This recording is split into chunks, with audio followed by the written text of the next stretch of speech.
So today we're going to be talking about the oil crisis. But won't the oil crisis be miraculously solved or already have been miraculously solved by the time this comes out?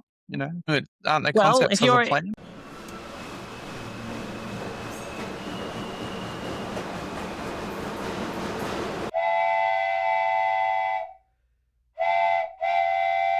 Hello and welcome to the Transport Leaders Podcast, a podcast about everything transport, engineering and policy.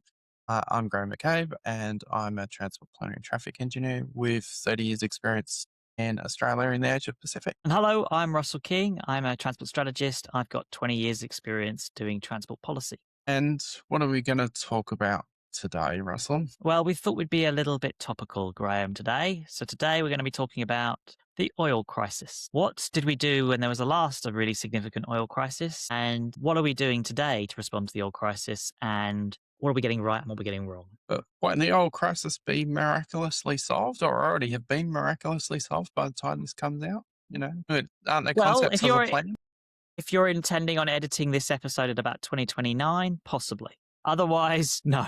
We will be in an oil crisis for quite a few weeks and months to come, even if they manage to reopen the Strait of Hormuz today, which is when we're recording, which is the 7th of April. We will have a significant problem for the next few months. Yeah. So it's the 7th of April, Australia, not the US. So given that the current US president said that he's going to start doing things at 8 p.m. on Tuesday, American time, we may have to re-record because there may be no more oil.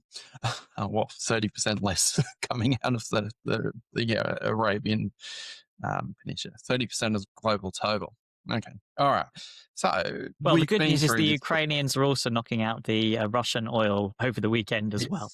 So 30% seems generous. Yeah. There's a loss right now. Anyway, we'll see how we go. Yeah. So we've been through oil crises before. So late 1970s, when OPEC decided to put pressure on the West and basically turned off the taps. We've had driver strikes, truck driver strikes, train driver strikes, which have stopped the movement of oil and fuel. So what's different about this time around? Well, before we sort of talk about what's different this time around, perhaps let's talk about how we responded in the 1970s to these things. So, yeah, the 1970s, very similar to now. History rhymes rather than repeats. Car sizes were inflating very rapidly. I mean, if you think about, the 1950s, 1960s, big American Cadillac it wasn't like SUVs now, but cars were getting bigger and bigger. Fuel efficiency wasn't a problem because there was an abundance of petrol or gas, so you didn't have to worry about these things. And cars were, using a lot of fuel. 15, 20 liters per 100 kilometers. Yeah, and I think this is a really. Yeah. Just on this point. So one of the things I think that we learned from that oil crisis in the 70s, which had a lasting legacy, was there was a move to smaller cars, right? And fuel efficiency. Yeah. All right. So there was a big drive on that. And that was that was a global phenomenon. It wasn't just Australia or US or UK. It was a global phenomenon. We saw more fuel efficient cars and fuel efficiency became much more important on it. Yes. I think, and it was one of the things that drove the rise of the Japanese car industry, because in Japan, given the compact nature of the cities and just in general, cars were small and fuel efficient. So the Japanese car manufacturers leapt on the opportunity and made a massive inroad in all the parts of the world where previously you had, tank-sized cars. yes. So, and that was a long-term impact, right? And it wasn't necessarily one that was government-led. It was just, I use the word advisedly, market-led, right? People responded to the oil crisis by demanding more fuel-efficient cars. Yeah. And well, if you have fuel rationing, either in terms of just the amount you can buy, or you can only refuel your car based on the last digit or letter of your number plate, then you start looking for ways of conserving that fuel. Yes. So Yeah, so yeah, driving less, changing to a smaller, more efficient vehicle, and it had long term behavioural changes. yeah, so let's just stick on this point then about and how what it looks like today. So fuel efficiency isn't likely to be the way we respond this time, is it? Because there's something that's come along that's more important in some aspects, such as climate change, for removing fuel efficiency. Well, yeah, so it's going from molecules to electrons, and Yes. yeah, to I drove down last weekend, drove down the New South Wales coast and then inland to Canberra, so 500-kilometre trip.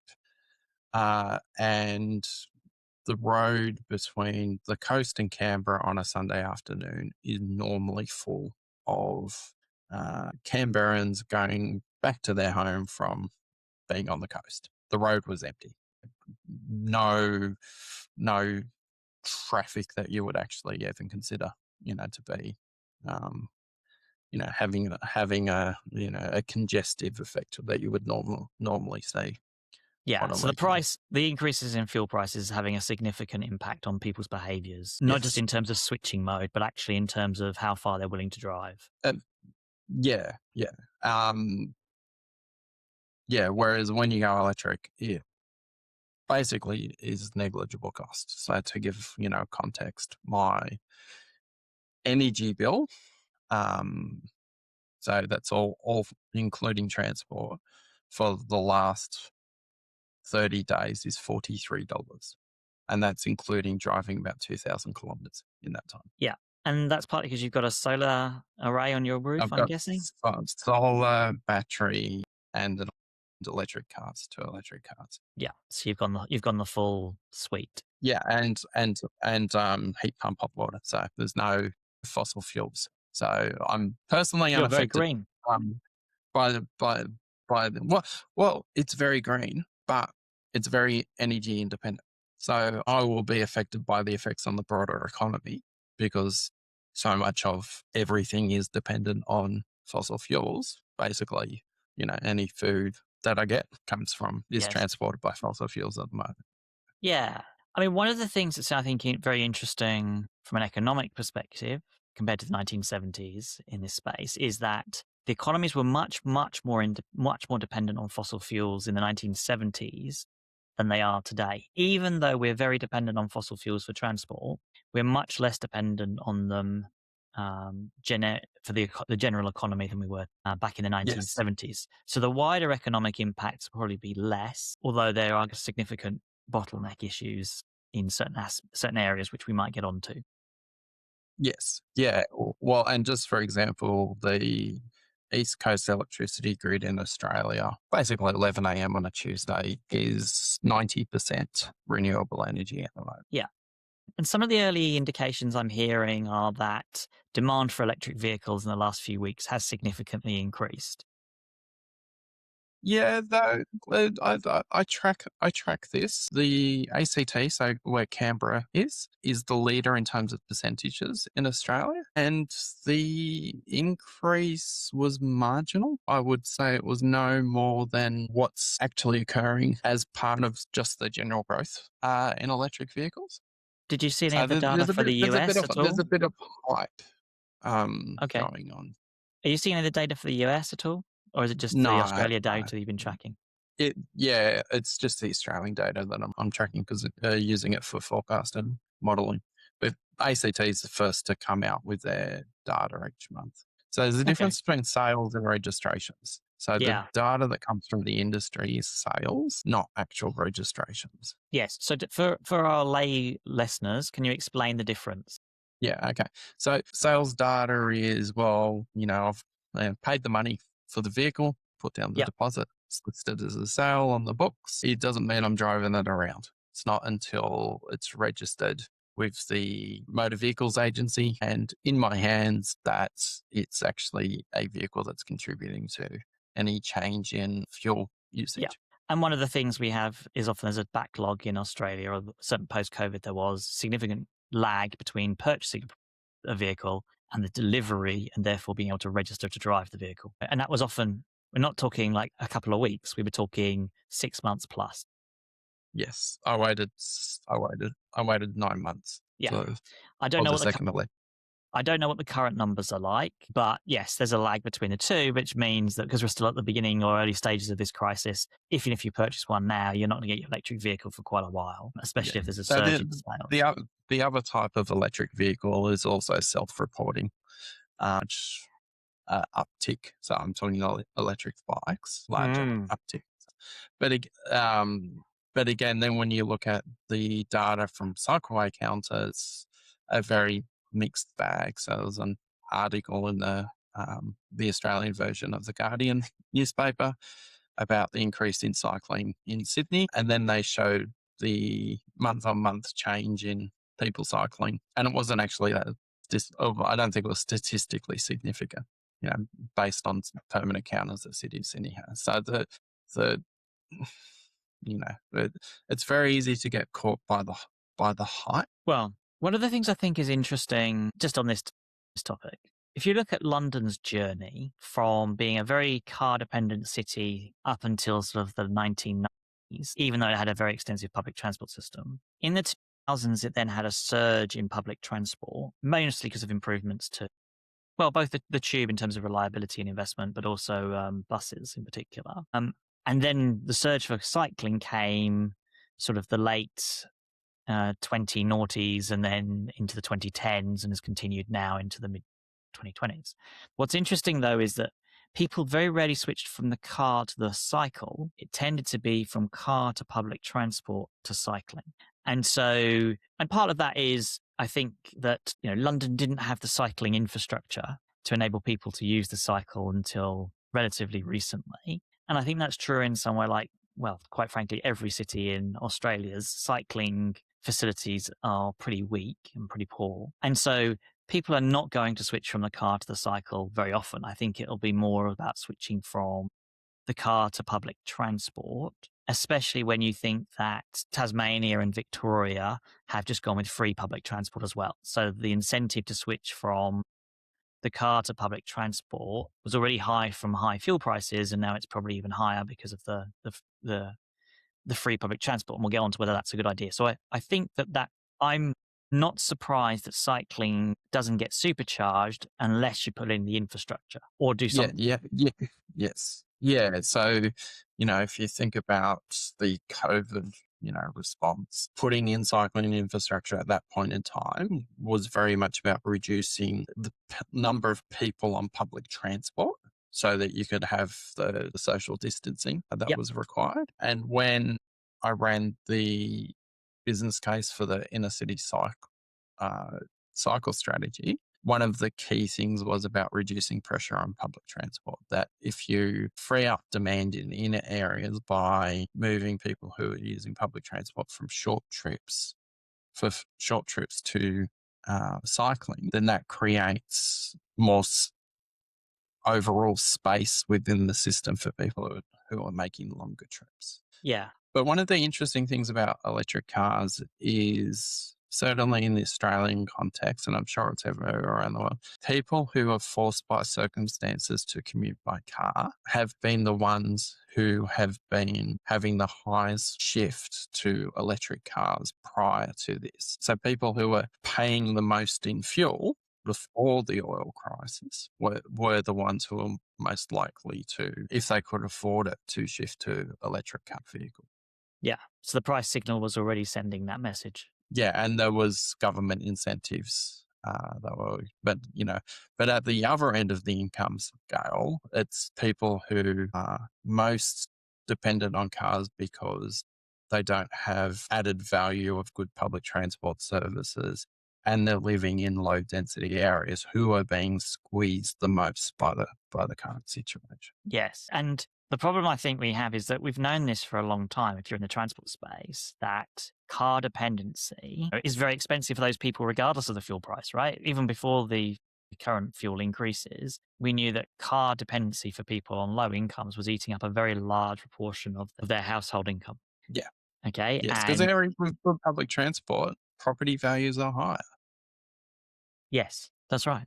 Yeah. And they also tend to be more central into cities and, these days central centers of cities are very desirable places to live, and so they're much more expensive as a result. And so you get all of those problems. And so what you got people we've created and designed our cities for people, to be car dependent, for people, disproportionately in the way for people on low incomes are car dependent. And then fuel crisis comes along and they are absolutely hammered, but it's due to our really poor planning, insufficient public transport, the combination of the land use and the impact that has on the transport options we can provide affordably is a killer. Whether we will learn Yeah. from that this time, we've been pushing this barrel for a long time, but it's been exposed for a long time now. I think although most urban planners would agree that it's a problem, I think politically it's much easier to build on greenfield, and so that's what we've continued doing. Yeah. Well, there's also more, you're externalizing the long-term costs by Absolutely. if you're the property developer. So, you're creating a maintenance problem for future taxpayers rather than current property purchases. Well, and it's also that you're absolutely right. We subsidize the infrastructure for greenfield substantially, and in particular, we make the roads free at the point of use. So people pay for the cost of that, infrastructure. The maintenance and stuff ongoing is paid only partially by the people who are using it. It's paid by, the community as a whole. It's another strong argument of why road pricing would have provided a very good signal for people. Don't buy in greenfield areas and be car dependent. And people would have made different choices, and the demands the developers would have developed as instead would have been, the properties that developed would have developed. Yeah, the properties that Yeah. developers Oh, would have developed instead would have been very different. On that sidetrack note, given that a road price is a long-term signal, I don't think it would actually change people's views on whether to buy in greenfields, because you're paying the road price as you use it. You would, I think it would not change people's attitudes significantly, because the number of people who think about the total cost of ownership of a house plus vehicle would be very, very, very small percentage. It's an interesting one. I'd love to see the research, because in Sydney's case, we already have toll roads, right? And so I'd be interested to see whether the impacts of toll roads, often new roads, the toll roads, had an impact on housing distribution. Did it increase distribution? Did it increase demand in those areas, or did it decrease? And can you tease out the difference between the toll and the new road and the impact that it has? It's a very interesting question. I know what you mean, but I think at the margins it would make a difference. How substantial it would be, I agree. It's only a very small proportion of the total cost, right? And the reason that one of the big reasons that people are moving out to the greenfield is they get much bigger property for the same amount of money that they can afford. All right, getting back to the topic.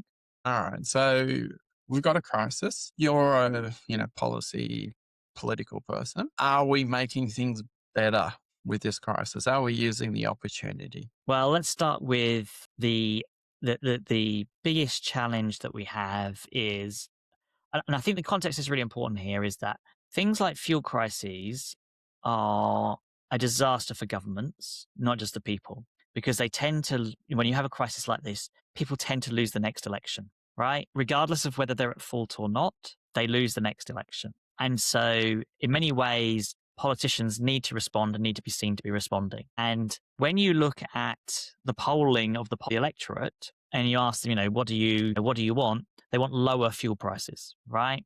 And so the governments feel obliged. And so the first policy lever they pull to is, we'll reduce the taxes that we're imposing on fuel prices. And that's what we're seeing in Australia, but it's also seen in other parts of the world as well.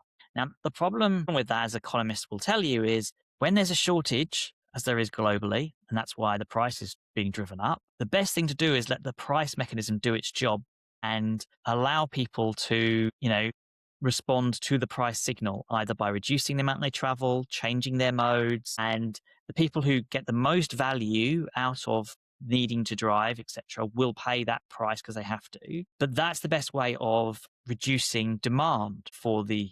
So what you don't want to do is distort the price signal and increase demand as a result, because you're already in a shortage. And so what I think will happen, in Australia, is you lower the price through reducing it on taxes. So demand will either be sustained or increase compared to what it would have done otherwise. And so you're exacerbating the shortage, which then means prices are a bit higher anyway. And so you don't get the full benefit of the the tax saving. And if the shortage is bad enough, you won't get any of the tax, any of the savings from the reduction in taxes. So we are probably exacerbating the shortage. The data I heard last time over the weekend was that demand compared to 12 months ago for fuel is currently 30% higher because people are panic buying.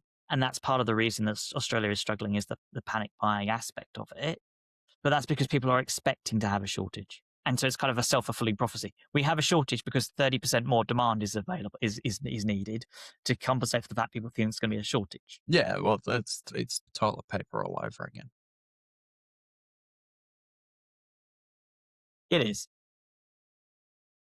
I've admittedly living in a regional city, but also traveling a bit lately. I have paid attention to what's been going on at service stations in passing. And I've seen one service station that temporarily ran out of fuel, but they were on the lower price side in comparison to other ones in the lead up to that. So there was, queuing going on at that particular location. So okay, so short term discounts from government.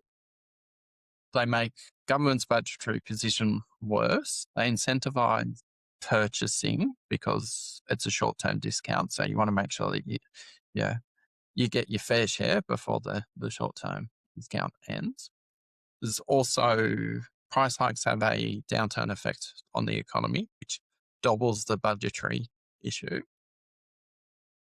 I mean, the thing I would They'll be say is, cutting investment in roads in order to, pay for this somehow. I suspect not. All right. Okay. So government at a national level in Australia is responsible for fuel taxes. So then at a state level, we've got Well, two of the states have hold on. made Let's just public finish. transport free. Yeah. Let's just finish on the piece. I think it's fair to say that reducing fuel prices is very popular with the public through, reducing taxes, right? But it's really bad policy, right? So it makes things worse. Okay. But it is popular. And that's why, it's very attractive to governments to do. So have we made the right response? Probably I not. know how to solve this. We have a national address from the Prime Minister to tell us not to panic. Well, I think it's fair to say that globally, some of our leaders have interesting styles when it comes to national addresses. Some of them underwhelming, some of them full of expletives. Let's leave it at that for now, okay, and focus on the policy aspects of the oil crisis. Well, that is a policy, isn't it? Right. I suppose it's politics, telling people not to panic. Yeah, don't panic. Okay, now I'm panicking. Yeah. Right, which is what's basically happened in Australia, right? We don't have any faith in our politicians. That's why we're buying 30% more fuel, because we were storing it up just in case, right? Nobody wants to be caught short because we don't believe we don't believe the reassurances that there are no shortages and that we have supply for the next month or so, at least. Yes. Anyway, so that's the first point. Second point, let's get on to the next policy. I think you're absolutely right. Public transport fares. So what were you going to say? Yeah. So Victoria and Tasmania, two of the states. So the second largest state by population and smallest state by population have both made public transport free. Queensland already has the 50-cent fares. There's increasing pressure on the other states and territories to do the same. Now, as an aside, just going back to the issue of, public transport fares, which we've talked about on another podcast, I reckon in Tasmania, the cost of enforcement and collection is actually higher than the revenue that they've been generating anyway. So Tasmania is probably actually a case where free public transport isn't actually going to hurt the finances of the public transport system. But it's, I think we both agree that giving everybody free fares is bad policy. Okay, why do you think it's bad policy? I agree with you. We both do agree with this, but why do you think it's bad policy? Okay. So I can afford to pay public transport fares. The blanket approaches subsidize well-off people more than the value that's derived to the community from it. So it's really so you it's and really I should not be expensive. getting. Yeah. It's really expensive, and so it's very poor value in terms of targeting the people who need it most. In fact, if anything, public transport disproportionately benefits people on higher incomes, because it's typically used by people who are commuting into higher value city-based jobs. Yeah. And it's the same with the lower fuel prices. If the government went, oh, this is really hurting poor people in regional areas or disadvantaged communities, they could have targeted direct payments to those people rather than giving everybody a blanket discount of 30 Yeah. cents a litre or whatever the number was. Yeah. The other thing I think on public transport fares is this isn't actually good for public transport in terms of free public transport, right? Because the fuel crisis, the price signal was already strong to move from driving to using public transport if you've got that option, right? So it was Yeah. going to increase public transport usage anyway. And we're seeing that in states like Western Australia and New South Wales where they haven't reduced fares. Okay. So there's already a strong price signal. The other thing is that our public transport systems, there is a little bit of capacity typically post-COVID at peak times because a lot of them have not reached the same levels of patronage that they had during the week compared to pre-COVID. So there is sometimes quite a bit of capacity that can be used so they can absorb a reasonable increase in public transport. The problem with free fares as well, though, is it doesn't just get people out of their cars, it also stops people walking and cycling. And that's the historical evidence that we've had in Australia. So free trams in Melbourne stopped people walking and cycling. Lower fares in Queensland did the same. We don't get people out of cars typically with very cheap fares. We typically get people also out of walking and cycling as well as using public transport more. So what we're But doing is Russell, go on. people will say, what about Victoria? All those people going out into the country and filling up overcrowding the trains over the long weekend. Yeah, I mean, they could do that anyway, right?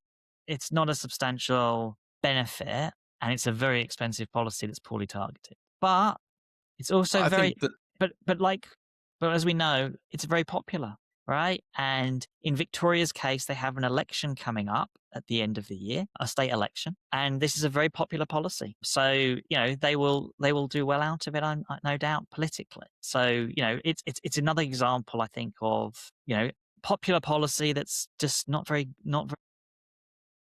well, we've got 6 months till the Victorian state election. Well, given that this is likely to go on for 6 months, you can't see them taking, like they've currently said, I think for the month of April, can't really see them taking it off in the lead up to the election.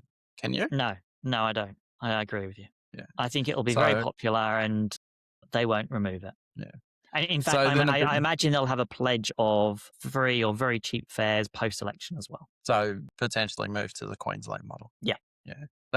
Interestingly, with Queensland, there's been an increase in fines for fare enforcement because people are going up 50 cents. Why bother tapping on? Yeah, I mean, this is a classic example of where things that you provide too cheaply or free, people don't value. And that's a significant problem we have in public transport in Australia. Is our fares are extremely cheap, but that comes with other problems. Typically, that our public transport systems are inadequate because we don't have the funding to expand them and make them, improve coverage because we're too busy subsidising the fares for people who do have access to public transport at the expense of those that are car dependent and don't have access to public transport. Yes. Yeah. And people who can afford it. So there's it's funny because I think generally we'd be, I'd be left of centre and you'd be right of centre, but it's something we both agree on that rich people shouldn't be subsidised to use public transport. Yeah, I don't think rich people should be subsidised full stop. Generally,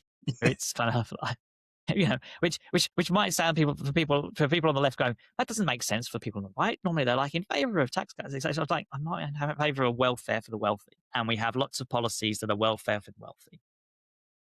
So we talked a bit about, wealth, and I think we both agree that both of these schemes would be better off in just direct payments to the people who are actually hurting as a result of this, for them to then make the choice about how they move around. Well, I wouldn't have fare changes or even support for using the money they're spending on providing free fares. I wouldn't even provide it for the direct support. I would use the money that you've got from fuel subsidies for direct support. But it's nothing. I think I'd pay people just to come and use public transport again. I'd be using that money for investing in better services in the longer term. So I would say that, and in fact, even in the shorter term. So although we'll be close to full demand, full capacity at the peaks, I think there's significant potential to increase public transport use in the shoulders of the peaks relatively easily. And they could also do it at weekends relatively easily. Okay, because they don't need new infrastructure or new vehicles, and probably the drivers would probably welcome the extra shifts as well in many cases. And so I would actually say expand services at weekends so people can travel at the weekends, which they can't on public transport at the moment because often weekend services are so poor. And also, if people are able to retime, and I think the many companies would understand people's desire to retime if the public transport is very congested at peak times, as it will be, then retime into the shoulders of the peaks. Either turn up a bit earlier at work or come in a bit later as suits. I think that Yeah. would be a much better way of getting people onto public transport and utilizing the assets that we've got and getting people to have relief from the high fuel prices. Okay. All right. So we've identified the problem. Where could the $2.5 billion that's going into reducing the fuel excise, or sorry, the lost revenue, where could have that been spent better? Let's talk about some positives where we could actually get some good outcomes from responding to the oil crisis. Well, I think when you look at the COVID experience, cycling was one. So we could go and say, now's the time to roll out quick cycle lanes. And we know we can deliver high quality segregated cycle lanes very, very quickly in an emergency if we want to. Okay. And now would have been a good time to do that. The reason we don't do that, of course, is that there's people still driving around and it's very controversial to prioritize cycling over cars. And so Yeah. people don't want to politicians don't want to make that And viable. this time around, you don't also have the benefit of remembered experience. So when the cycleways were installed during COVID, they were installed during very quiet periods while most people were at home. And when people started driving again through those areas, they didn't really remember what the road was like or what the congestion levels were. And traffic slowly built back up and people changed routes. Whereas now everybody's still out and about and busy. And if you suddenly, take out a parking lane or take out a traffic lane for a cycleway, because most people are still traveling to work every day or to school or to do shopping, they will see that activity and they'll know that it's impacting them right now. Yeah. And I think what's interesting when you look at the lessons from the 70s is someone like Copenhagen, right? It's the reason it's one of the best cycling, if not the best cycling city in the world today, started in the 1970s with the oil crisis, right? So it had a long I term. think Amsterdam would argue about that one. Yeah. Well, I think Amsterdam's an interesting one because I think Amsterdam, if I'm correct, their movement started. Yes, the oil crisis was important, but they also started with the sort of mothers' safety for children movement as well, which helped drive their sort of cycling culture there. So I think a combination of those factors made a big difference. But Amsterdam and Copenhagen, certainly the oil crisis made them turn away from car dominance towards more cycling, at least in the inner city areas. The suburbs are still very car dependent. So yes, I think some places may take the initiative in that space, and you may see the future Copenhagens and Amsterdams when we look back in 20 years' time going, well, that started at the fuel crisis in the 2026. Not Yeah. seeing any of And that in then, Australia, I have to say. no, well, though,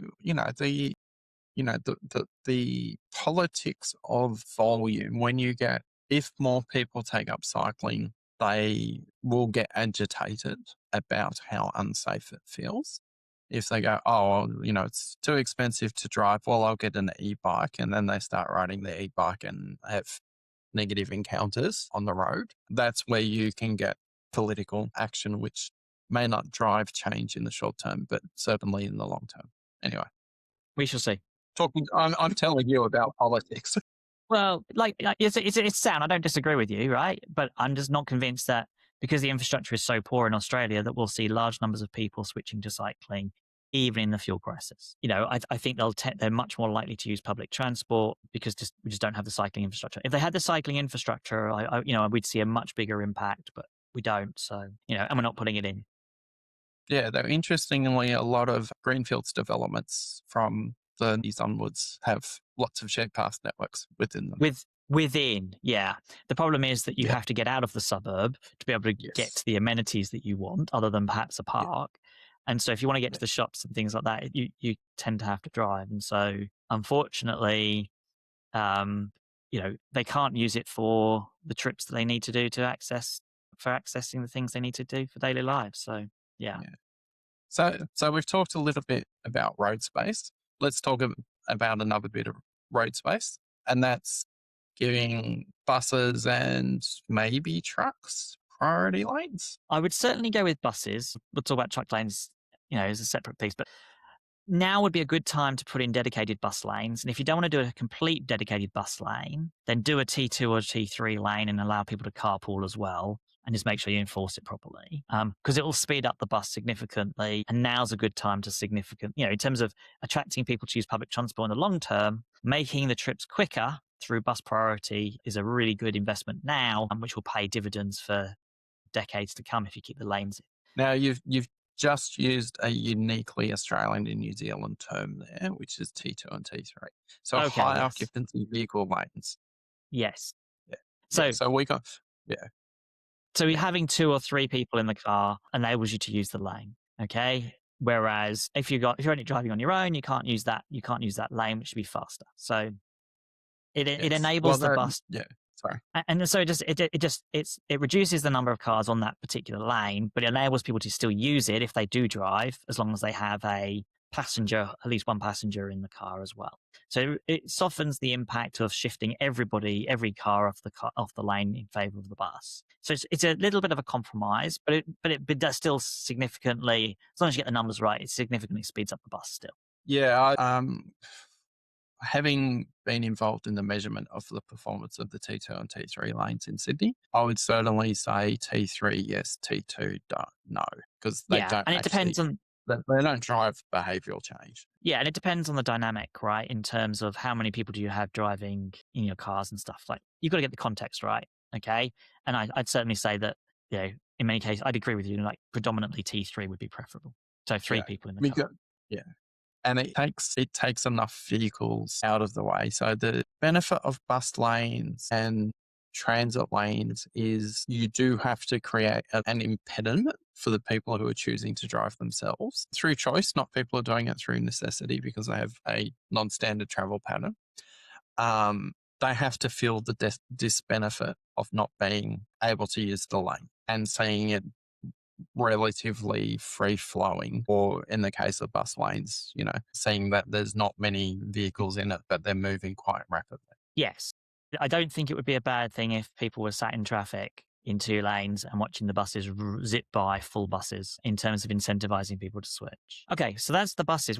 You talked about trucks as well. What were you thinking? Yeah, so the trucking industry. So when trucks are stuck in traffic, I don't know what the current number is, but I do remember one from when I was doing a lot of cost benefit analysis many years ago. And if a truck has to come to a full stop, it costs about $1, probably $2 these days, to get it going again, to start rolling. And that's basically in burning fuel. So if you're worried about diesel supplies and the cost of goods, particularly food, then giving trucks the ability to keep moving can help lower those costs. At the moment, 0.5% of new truck sales in Australia are electric, 0.5%.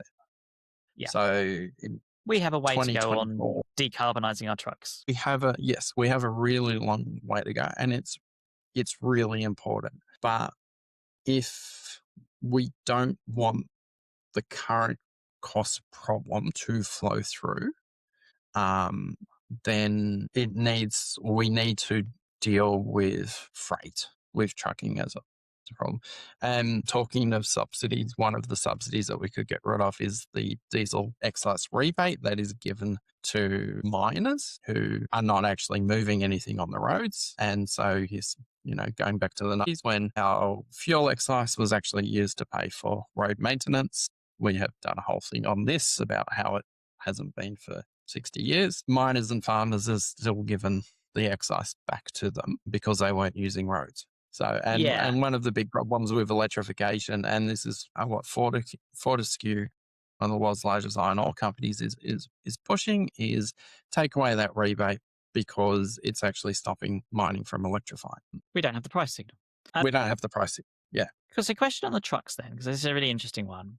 One of the reasons that trucks often use our roads during peak times, increasing congestion, as you say, increasing fuel consumption, is that we often put restrictions on trucks in terms of the times of day they can make deliveries, right? And we often do Yes. it for amenity reasons with people. But is this an opportunity to say, let's remove those regulations, at least temporarily during the crisis, okay, and enable trucks to be able to deliver, 24/7, and therefore be able to retime the trips that they're making and avoid the peak times, because it would then reduce significantly congestion and reduce fuel consumption as well, both for trucks and for cars. Would that be a sensible thing to do? So that was done during COVID, because the trucks had extended delivery hours. So I mean,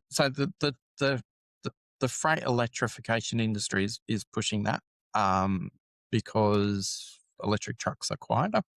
But you have the noise. So there's two components. There's the vehicle noise. Sorry, three components. There's the vehicle noise. There's the refrigeration, if that's running. A lot of freight refrigeration is run off separate diesel generators. It doesn't come from the main power unit. And then you have the noise of the loading and unloading activity. Not to mention the reversing beeping. Yeah, well, yeah, a lot of them are moving to, nicer sounds these days. More Sleep quacking friendly? rather than beeping. I don't know if they're sleep friendly. Yeah. Yeah, don't live next to a loading dock. But yes, but then at the other end, you also need to have people at the dispatching and receiving end. So you need people who are willing to work night shifts. Yeah. Oh yeah. I'm not saying it's Yeah, easy, yeah, right? yeah. No, Right. no. But So that's actually probably one of the more I, complex things is I mean, people who don't mind working in the middle of the night well, is my other actually thing more is of a like, challenge. you made the point, right? How much fuel you lose just from stopping once, right? For one vehicle, right? Multiply that up across the entire supply chain, right? You're talking about potential diesel shortages, right? That Yes. is a huge, huge reduction in fuel use, which if this was if we had, if we do end up in a shortage as opposed to kind of a demand, surge, which we've had at the moment, then that's the sort of thing you've got to be looking at, hasn't it? I mean, you've got to be looking at every option to be able to keep. In Australia's case, we're so dependent on those vehicles for delivering, picking up stuff from the farms, from the farmers themselves, for then delivering that produce into the supermarkets. Our whole entire food supply chain is reliant on having diesel. If we run out of Yes. diesel, we're all basically looking to grow stuff in the back garden, hope we don't starve in the meantime. Yeah. Well, it's probably too late. You should have your garden now. Now, yes, we're growing Yeah. all sorts of things in the garden Yeah. now, Yeah. just in case. But Not that don't we're go trying panic to. buying food. Australia's going to be fine. I look forward to, although I think you're right, probably, right? I think this is one of those things where I'm like, I might just hedge. Well, then, yeah, it's the freight event I was at last week. A former Air Vice Chief Marshal, and someone said, "Should we, stock up on stuff?" And he said, "No, it's too late because if you do it, there will be nothing left. Stock up with fuel or stock up on food? Groceries, Yes. both groceries and fuel. Yeah, it's too late. If you're gonna bed down a supply, you should have been doing it 6 months or a year ago. Yeah. Yeah. Yeah, Let's yeah. hope it doesn't come to that. But No, it's don't know time why will I don't know tell. why I'm laughing because it's not actually funny, but it's Oh, worrying. Okay, it's okay. possible. So I don't see any moves to put in truck lanes or bus lanes yet, No. or even transit lanes. So last episode we talked about the challenges of non-transport people in charge of transport. Do you think this feeds into that issue, or is it a broader issue? Well, here's my bet of what if I was betting right now, if I look at what our transport system is like now, okay, and what I think it will be like 12 months from now post crisis, I think it'll pretty much be the same, okay, in the sense of we won't have used the crisis as an opportunity to significantly change our transport systems and improve them. And part of that is because we don't have a vision on what a better transport system looks like. And part of the reason for that is because, we have in places generalists in charge. And so their ability to understand why the transport system could be much better is limited. So, they're not going to be pushing for using the crisis as an opportunity to shift where we are. So, I don't have much faith that we will learn from this and come out of it in a better state than we currently are. So, for example, one of the policies we haven't talked about was in the 1970s, people introduced lower speed limits. So in America, they went down their freeways went down to 55 miles an hour, and they've only actually recently increased in the last few years.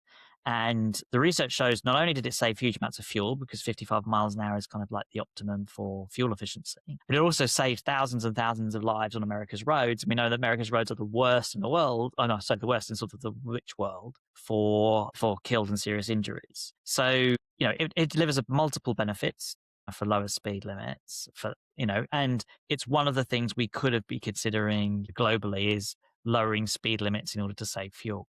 I noticed the Greens in the UK have suggested lowering speed limits on motorways from 70 to 55 miles an hour. Yeah, and I can't remember which country it was, but one of the countries in the Asia Pacific has asked their people to drive slower. Yeah, like I think we could have done, one of the things about, say, if we moved to blanket 30-kilometer-an-hour zones, which a lot of people have been advocating for, not for fuel efficiency reasons, but actually for safety reasons and to encourage people to walk and cycle. Again, my suspicion is it would significantly reduce fuel consumption and encourage people to walk and cycle instead and make our roads safer. So you'd save lives, reduce fuel consumption, improve health, right? It would be a policy that would be worth pursuing now if you had the politicians with the vision to do it. We don't. So I don't think it'll happen. So we're not going to build cycle lanes, but more people are buying e-bikes. Could that, the $2.5 billion could be used for so many better things. What about e-bike subsidies? Yeah, the research on e-bike subsidies is really, I think it's in its infancy, but it's really interesting. So it does seem to shift people. When people purchase e-bikes, it does seem to get them out of cars, which doesn't seem just to happen normally for cycle lanes, but e-bikes, it does seem to do that. So it does seem to shift people directly. E-bike subsidies therefore seem to have very high returns on getting mode shift and reducing carbon emissions and improving the health of the people that benefit from them. And so for people on relatively low incomes where e-bikes could provide a good option, it might be a good way forward.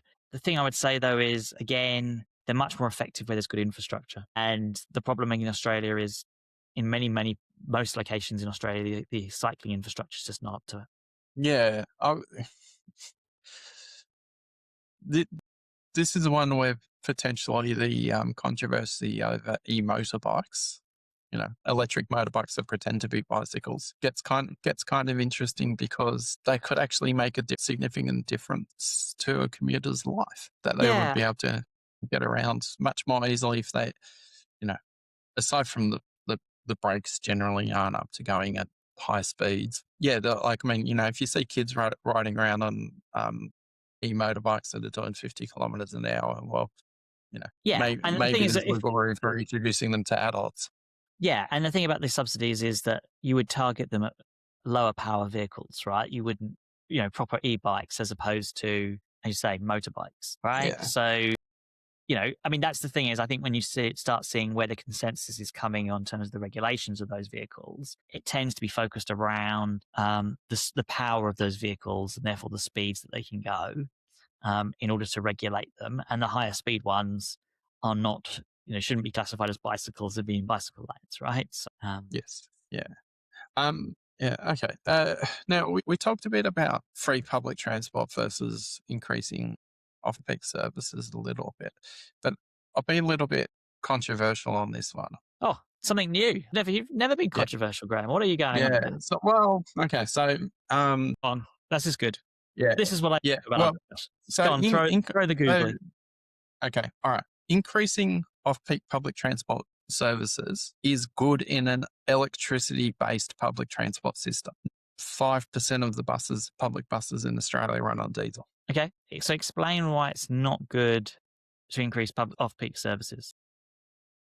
So if you're worried about diesel supplies for freight, increasing the number of the number of services that are being provided by diesel buses can eat into that supply. So I mean, we're talking very much worst case scenario here. We've already restricted sales of diesel to private vehicles, but if you're increasing off-peak services, then you need more diesel because we've been dragging the chain on getting rid of diesel buses. So in February 2026, there was 140 new buses sold in Australia. Only 40 of them were electric. Yeah. So we got 20,000 publicly run buses, vast majority of which run on diesel. So you're actually, so by increasing your off-peak public transport services, you're increasing demand for diesel. Yeah. So I think this raises a really good, interesting point, right? So if we do reach a point where diesel is really short, Yeah. right, We we are need to cut going, back on buses. we're going to need to cut back on buses, right? That's a really interesting piece. At which point it might make the case for cycle lanes would be really helpful right now. Yes. Yeah. So, yeah. And, I've been fighting the good fight on electrifying the bus network since 2016. People only have to look at my various LinkedIn posts about the dangers of diesel to children's health, about why the hell are we doing trials of electric buses in Australia, still doing trials. So one state and one territory government in Australia have made commitments that they will not buy diesel buses. And Don't get me started. We did an episode on that stuff anyway. Let's talk about a different, a top positive thing. Another policy that I think would be positive was we But could be doing aside from more. that, in principle, yes, definitely increase off-peak public Yes, transport services. we could also be encouraging more people to walk and cycle to school. School streets. That would schools, not just school streets. Slower speeds around schools, right? And walking and cycling in the streets around schools. There's lots of things. School buses, school cycling buses, and school walking buses. There's a whole bunch of levers that we could be pulling to decrease car use during, the school run. And we're not doing anything in that space at the moment in Australia. Not really. No, though Australia has just released new guidance on how to get more walking and cycling to schools. But it's the challenge of different arms of government being in control of different policy levers. It's partly that, but it's also there's a lack of political will, right? There is no political desire in this, right? Because if a state government wanted to do it, they could make it happen and they could incentivize councils appropriately. They just don't want to, right? For whatever reason, right? There is, again, it goes back to, for me, that lack of vision around our transport systems and why they need to change just doesn't exist at a political and often at a bureaucrat level as well. And so one of the things we haven't talked about is actually avoiding trips. Yeah, great point. As a response. So, and interestingly, there has been a big backlash to work from home this time around. The business sector, governments saying, no, we're not going to encourage working from home, which given, the triple access planning, which,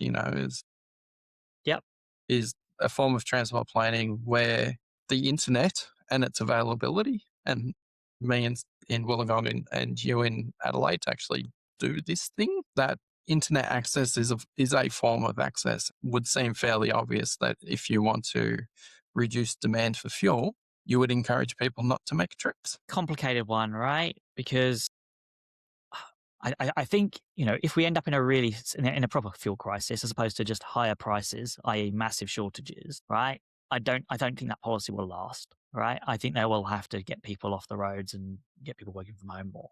If we end up in it's kind of like crises have stages, right? And right, that would be one of the stages of where things are really bad.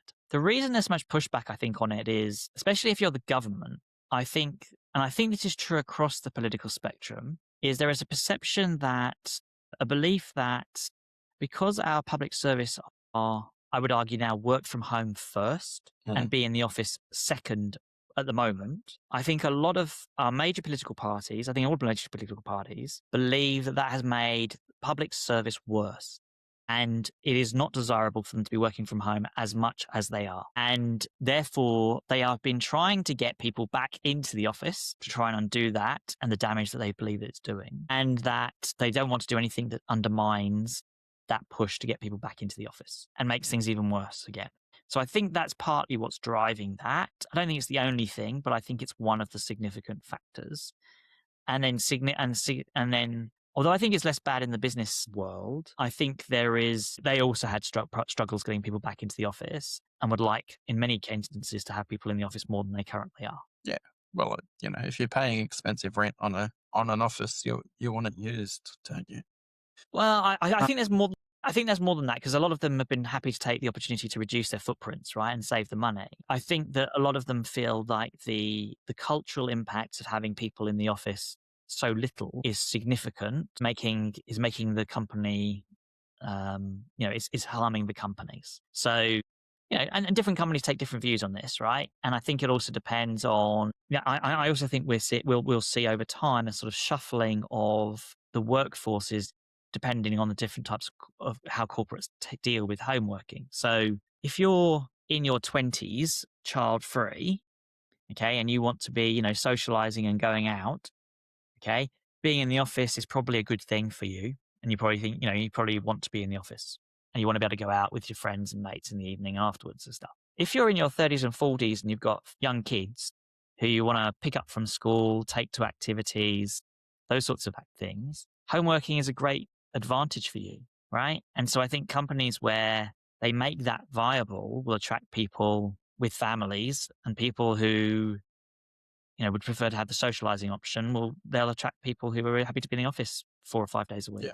Yeah, and I think it's when you get an imbalance between the two groups, particularly if your more senior group is in that latter group, Well, I think what and then, we'll and then and then the young people don't have anybody to actually learn from in person. yeah. So I think what you could find is those earlier groups of people in the office, probably people post kids, the empty nesters, so mid-50s onwards, perhaps they'll be happy to be in the office again, right? And so you may find that there's a kind of gap between sort of mid-30s and mid-50s in those Yeah. organizations. So it'll be interesting to see how it pans out. I don't think we'll know for quite a few years to see how these things sort of work the way through. Yeah.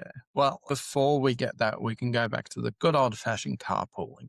Can we get strangers to share vehicles with strangers? Well, so I think this depends. I mean, like we talked about carpooling before and the challenges with it, right? I think there's a lot of stuff that's, if people work in the same company, all right, we've talked, or they both at the same university together, for example, carpooling. Community. Yeah, that's community. There's some sort of community, right?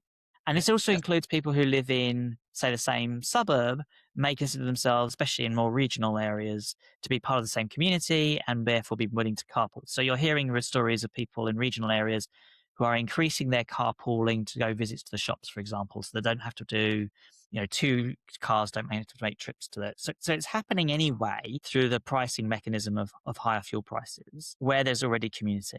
I think where there is not a community, it is much harder.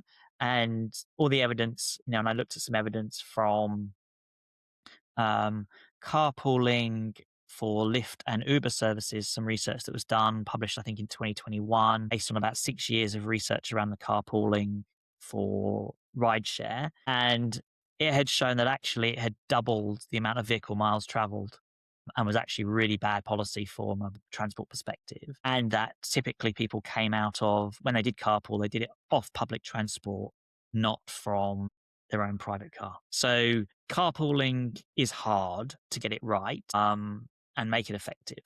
It does work in some contexts. Do I think it's going to be a game changer for us? Evidence to date as such suggests no. Have we run out of policy ideas? Do you think? I think there's probably other things we could have discussed. I heard someone suggested to me that one of the things we could do is as prices come down is increase fuel taxes to compensate. Well, there's billions of dollars and be recouped. Yeah. Well, indeed, from a financial perspective, I'm sure all of the treasurers will be around the world will be going, oh, that sounds like a good idea. I'm not Mm. sure it'll fly politically. As fuel prices decrease, we're going to keep them high by increasing your fuel tax. I just don't feel it's an election winner. But if your fuel tax is very low, like it is in the United States, then perhaps it's an opportunity to rebalance it a little bit. But given that they haven't been able to increase it even at the rate of inflation for decades in the United States, I think the chance of them increasing the gas tax, even as prices come down, is next to zero. Well, that's the national gas tax. Different states have different Yes, taxes. they do. Yeah. Yeah. Yeah. Okay. All right. Well, I think we generally agree on what we think good policy might be. Politics is going in a very different direction. Can we reconcile the two? No. What steps do you think we could take to bridge the gap? That was a big I sigh.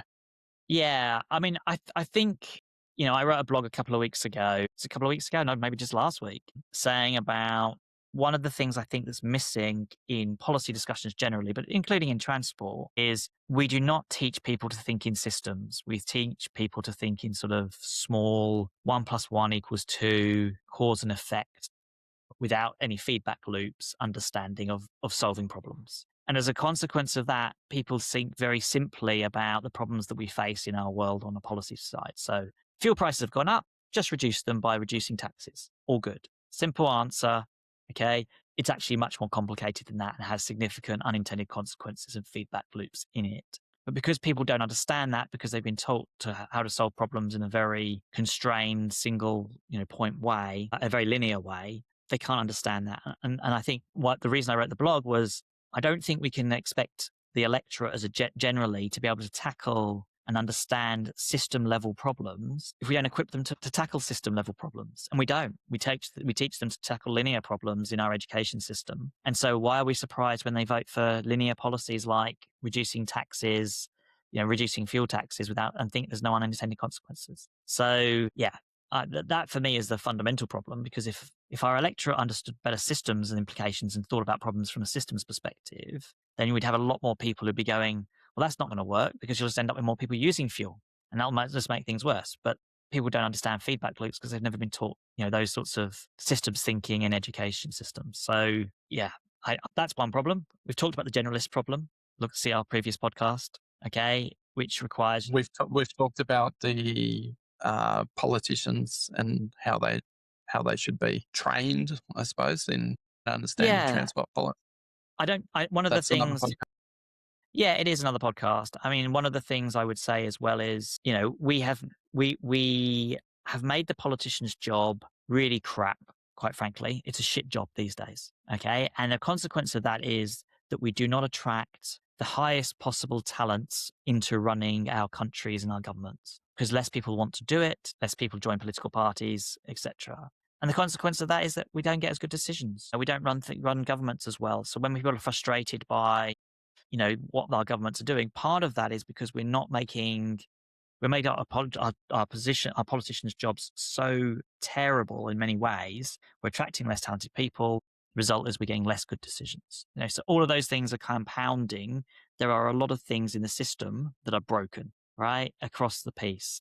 And don't even get me started on other aspects of our system that are broken around legislation and things like that. But we have lots of things that are broken. You can't pull one lever and fix it. You need to be fixing multiple levers, and that sort of level of systems change is really, really hard. So one of the things I'm focusing on at the moment is trying to understand, how do you get really significant systems change, predominantly from a transport problem perspective, but I'm also thinking about it more widely in terms of how we govern ourselves. Yeah, it sounds very much like the 3.5% problem. You need 3.5% of the population want, publicly needing, wanting to make change and taking action in order to make change happen. Yeah, I don't know how well the numbers researched and stuff and evidence based, but yes, we need significantly more people, recognizing that the system has got problems that we need to fix and wanting to fix them.